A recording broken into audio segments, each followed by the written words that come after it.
Så er der fisk på igen. Hej og velkommen til Put Fiskeri.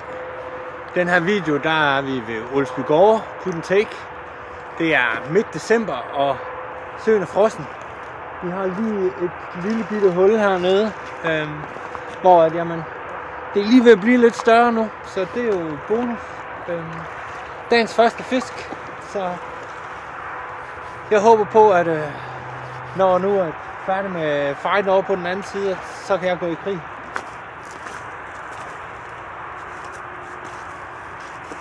Jeg har min bombarderstang med, og har klargjort en powerbait orm. Og det her det er det, jeg mener med en lang, tynd hale. Det er meget af det, som laver attraktionen. Så har vi lige en splithavl. Det er ret højt. Vi regner med, at det skal ned mod bunden. Og så ja, op til mit bombarderflade. Så vi kører på.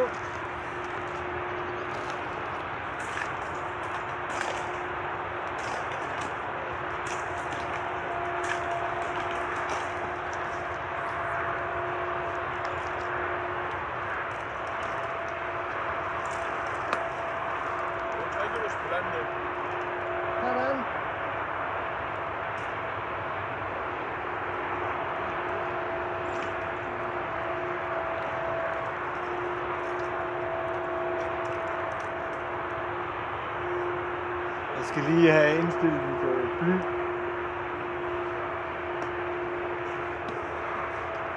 Så der kommer en passende længde ned i vandet.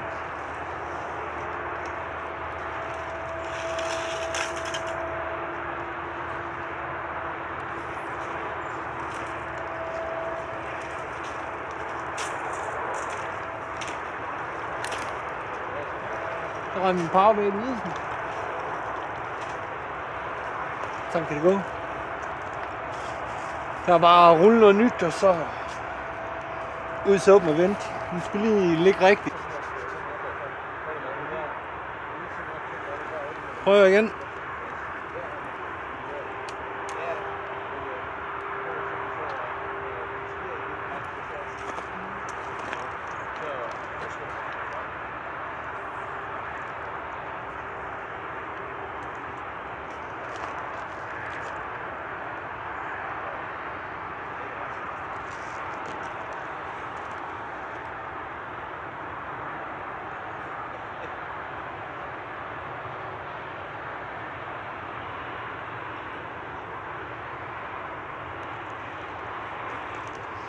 Altså man kan se fisk derude. Så det kan godt være, at det er bare et spørgsmål om at lade den ligge og vente.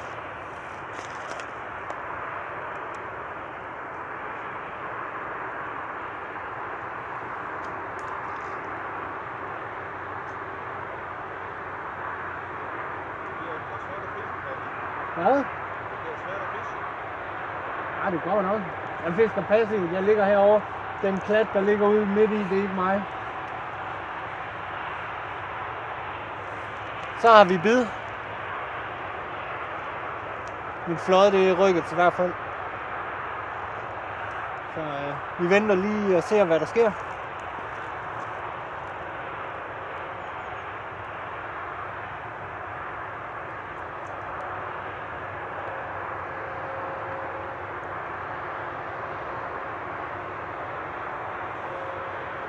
Nå, den ligger godt nok meget stille.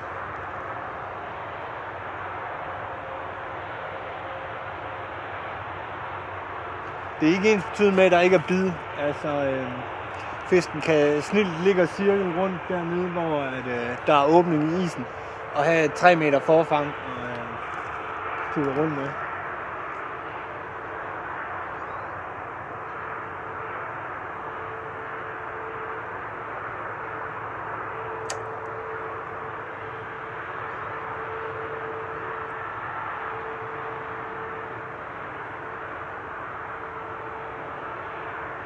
Prøv at se, hvad der sker.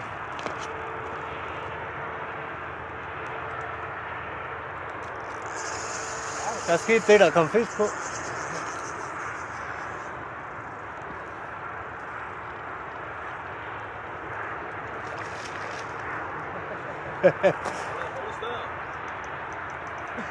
Det er fint nok nu her, det er spændende med is altid, fordi det er lige med at holde linen fra at blive klippet på iskanterne.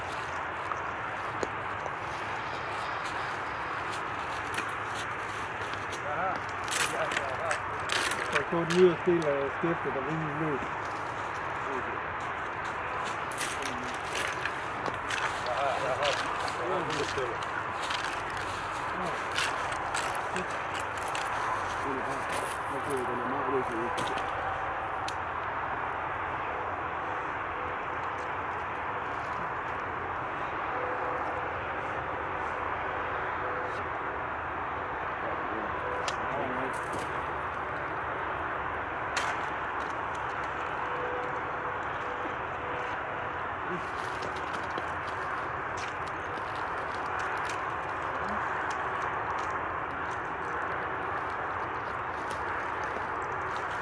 Sådan. Vi prøver. Eller så.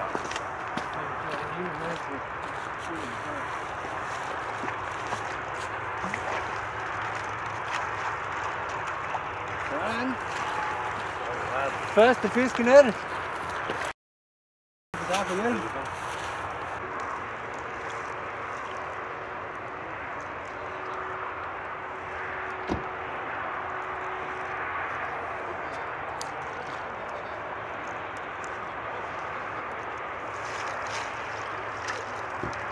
Dem kan vi godt bare slippe ud med det samme igen, når vandet er så koldt og så videre. Så ja, det tog ikke mange minutter. Jeg har ikke engang fået tændt GoPro'et endnu. Og jeg har fået pillet min linse af, fordi at, ja, billederne fra sidste tur, de var simpelthen så mørke, man kunne nærmest ikke se, hvad der foregik. Så jeg har måttet tage min ekstra linse af, for at lukke noget mere lys ind. Prøv igen. Så powerbait på, og ja, det skal formes ordentligt. Det her med folk, der kommer med sådan noget krimskrams snot, som, jamen, det skal se ordentligt ud. Det tager lidt tid at lære, men sådan en flanderhale her, jamen, det virker rigtig, rigtig godt. Så det prøver vi det lige igen.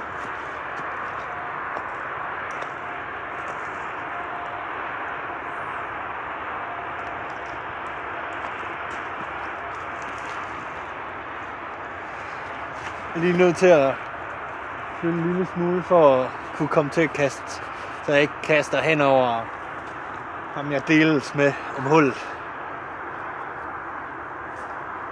Sådan en fælleshul, og bare står jeg og smider med min fisk. Fordi jeg forsøger at være sjov.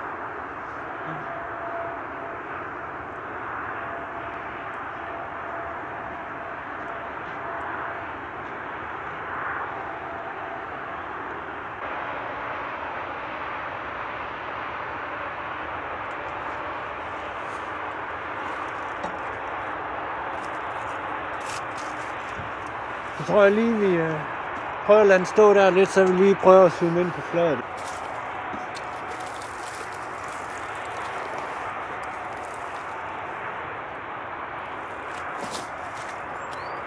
Så synes jeg, det ser ud til, at der sker noget ved fladet her. Ja.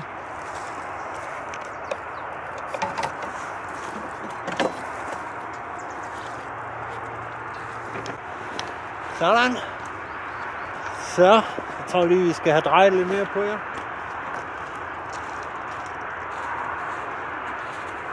En fin fisk, der kom til overfladen der.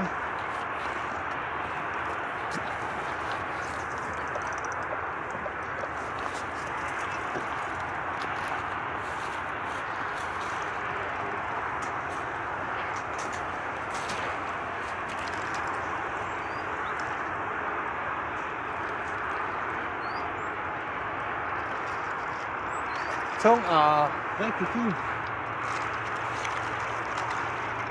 Så er den i nettet. Bare lad den ligge i vandkanten. Jeg vil ikke have den ud af vandet, så jeg genudstøtter den. Men ja, det er en flot fisk, den der. Det var en af de pænere og søens større fisk. Så må vi se, om vi kan få den op og se til kameraet, uden at jeg taber med vandet, inden vi får den op. Sådan. Det kan vi jo godt lide.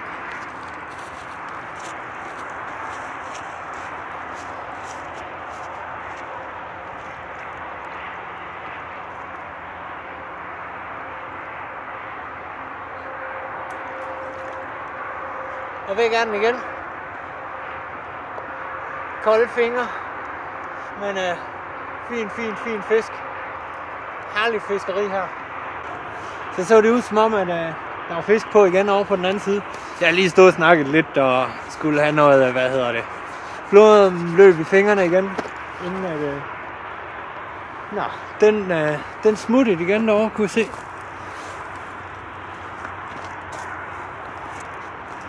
Nå, men på med noget power beach. Det er så ostegul med hvidløg, fordi ja, det var lige det, der var. Og igen, sådan. Og ja, lille meters penge over bunden. Altså det er noget, det er lidt passiv fiskeri, sådan noget her, når der er is på hele søen. Men sådan det. I det mindste er der et hul, så vi er fri for at stå og skubbe elektrikrør ud.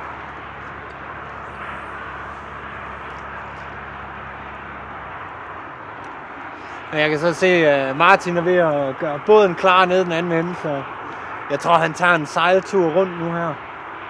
Og så tror jeg, han bryder isen op.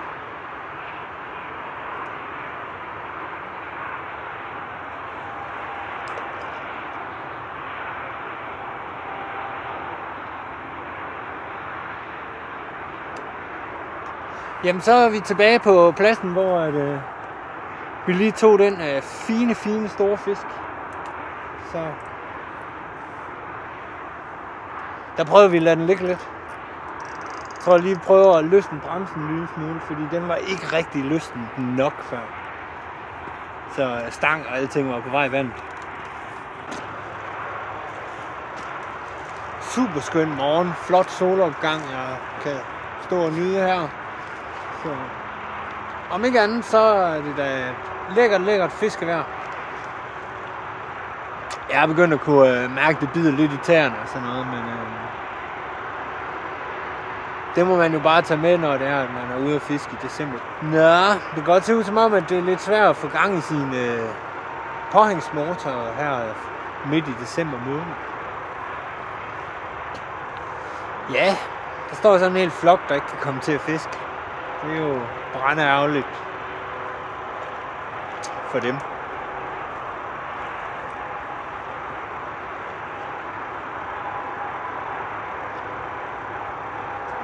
Men det slår lidt ud. Det virker som om, at fiskene har flyttet sig eller noget, fordi ja, der er ikke så meget bevægelse og så videre her i hullet længere. Vi må se, hvad der sker.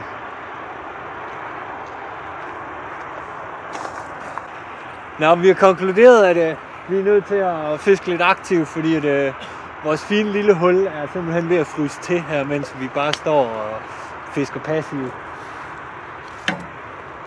Og ja, solen den er lige stået op over bakken, som I måske kan se krydderen på mig.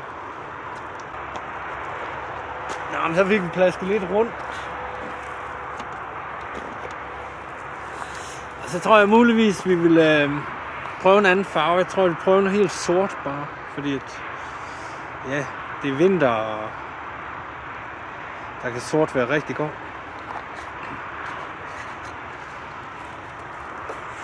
Og så lagde jeg mærke til i går, da jeg var her, at der var flere fiskene, der havde iler på sig. Så en tynd sort orm, det kunne godt være, at det var fristende. Så får vi se, hvordan om det er fordi, de vil have noget, der er sort i stedet for.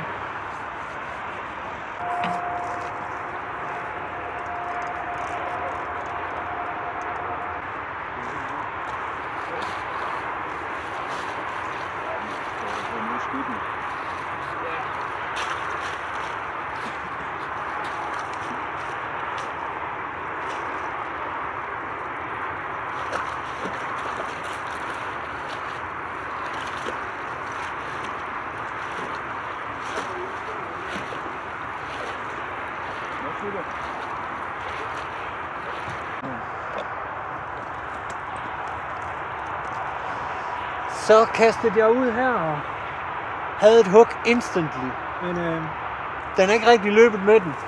Så vi må se. Jeg har bøvlet lidt med, at vandet har været frosset til igen. Så vi har brugt noget tid på at stå og få gjort fri og få isen fri og så videre.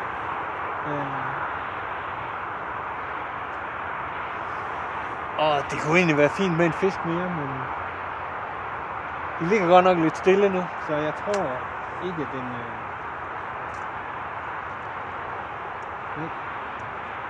Der var bare instant hook.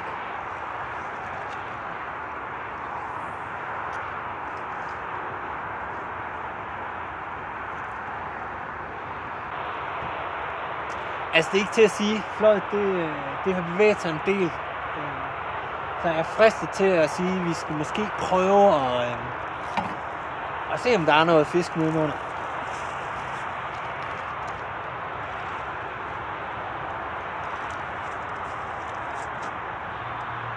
Det var der ikke. Nu tror jeg, der er ved at være fisk på, fordi det ligner, at mit fløjte drejer ind under isen. Og det tror jeg alligevel ikke, den gør, uden der er noget, der lige trækker lidt i den. Men jeg kunne godt tænke mig at se bevæge sig mere end bare lige... Det kan også være noget bølger og noget. De er gået i gang med at bryde isen ned i den anden ende nu.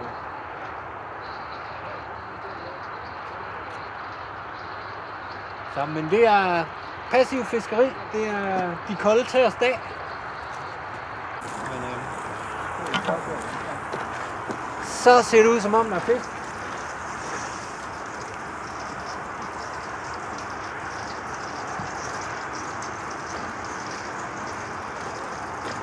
Det tog lidt tid, men der er kommet godt gang i vandet nu. Som vi måske kan se derude, så kommer Martin i båden.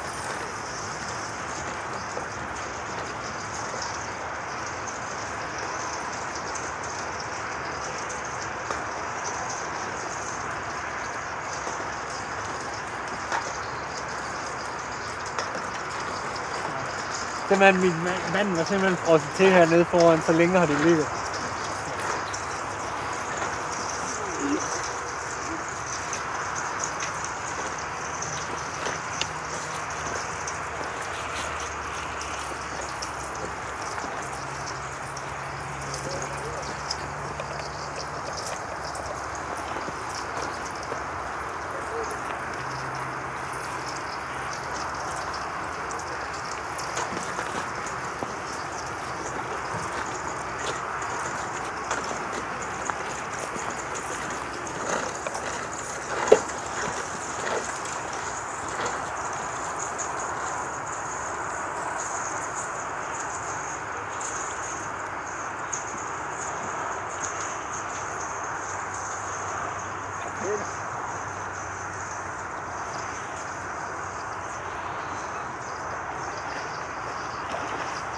Sådan. Ja. Bare lige ned vente på det. Nu skal du passe på din kæft. Ja. Det går nok. Den skal ud alligevel. Så, flotte fisk har de her. Det må man sige.